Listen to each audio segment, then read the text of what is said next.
configure the aircraft for engine start. Let's begin with the flaps control handle, positioned to the rear bottom left side of the cockpit. For a normal takeoff, flaps are not usually lowered. However, 15 to 20 degrees of flaps can be used when a minimum run takeoff is required. Set the flaps control handle all the way up to the up position. To do this, you can either click and drag the handle with the mouse or press left shift plus F command repeatedly until it is all the way up.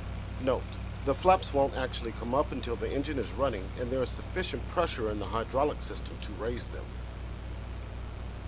Now set the carburetor induction system for normal operation by moving the cold air control handle all the way forward to the ram air position and the hot air control handle all the way forward to the normal position. Next, set the coolant and oil radiator air control switches to the auto position for automatic operation of the coolant and oil radiator flap doors. To do so, left click on the auto switch positions. Don't forget to close the switch covers after. Adjust the trim tabs to prepare for takeoff. Set rudder trim to 5 degrees right. Elevator trim can be left neutral. Aileron trim remains neutral.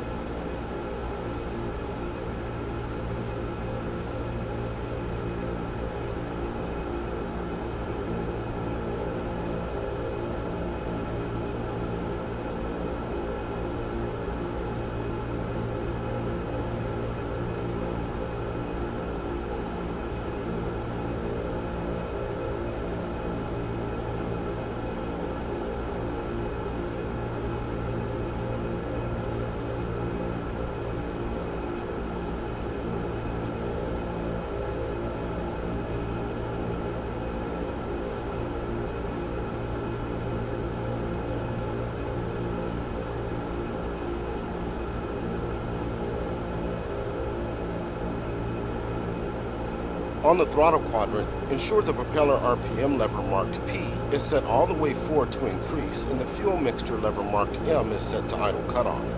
Set the throttle handle about 1 inch forward from the full back position to slightly open the throttle butterfly valve and allow air to flow to the engine. If you don't have a throttle controller, the plus and minus keys on the keyboard numpad can be used to move the throttle handle. Moving to the engine control panel on the front dash, turn on the fuel booster pump by setting the fuel booster switch to the up position by clicking over the switch.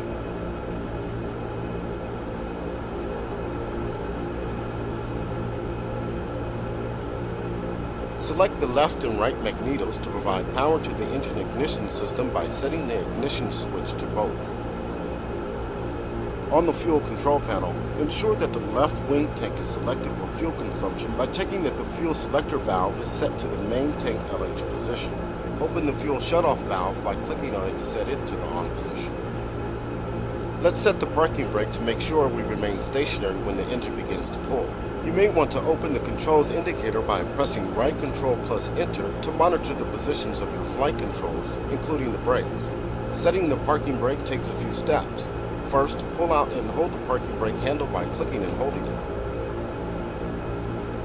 Next, while continuing to hold the parking brake handle, fully press the brake pedals by holding down the W key. Continuing to hold the parking brake handle, release the wheel brakes by releasing the W key.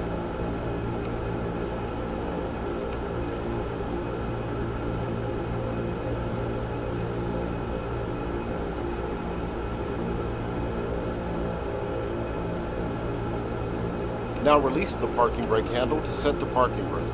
If done correctly, the parking brake handle should remain in the pulled out position. We'll now move on to the electrical control panel on the right side of the cockpit. Set the battery switch to the up position to provide electrical power. Also, set the generator switch to the up position to prepare the generator to take over once the engine is running over 1500 to 1700 RPM.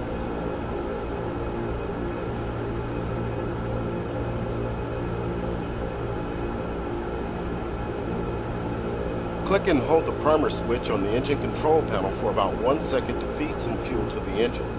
When starting in cold temperatures, up to 4 seconds of prime may be necessary. We are now ready to attempt an engine start. To do so, first press and hold the starter switch to operate the starter and begin turning the engine. As the engine begins to catch, move the fuel mixture control lever on the throttle quadrant to the run position by right-clicking on it once. If you aren't able to start the engine successfully, Return the fuel mixer lever to idle cutoff by left-clicking and repeat the process starting with priming the engine. Note, the engine starter can be easily overheated. The starter should not be used for more than 4 20-second attempts to start, with 15-second intervals, followed by a 5-minute cooling off period. Good start. Now we need to make sure the engine is running smoothly without any indications of a problem. Use the RPM gauge and adjust the throttle to run the engine at about 1200 to 1300 RPM.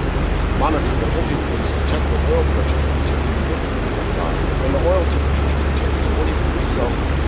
Check the suction gauge to make sure it is showing a normal suction rate of 3.75 to 4.25 inches. Press the space bar to proceed.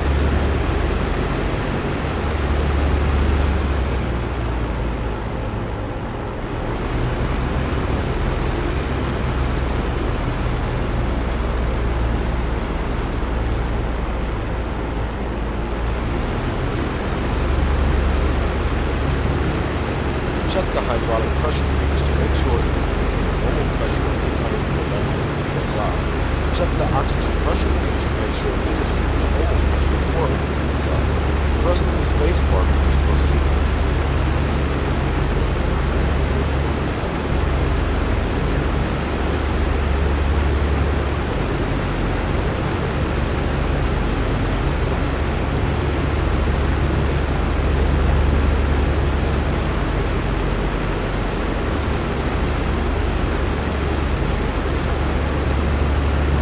Idle the engine at 1000 to 1200 RPM until ready to taxi or perform a flight check.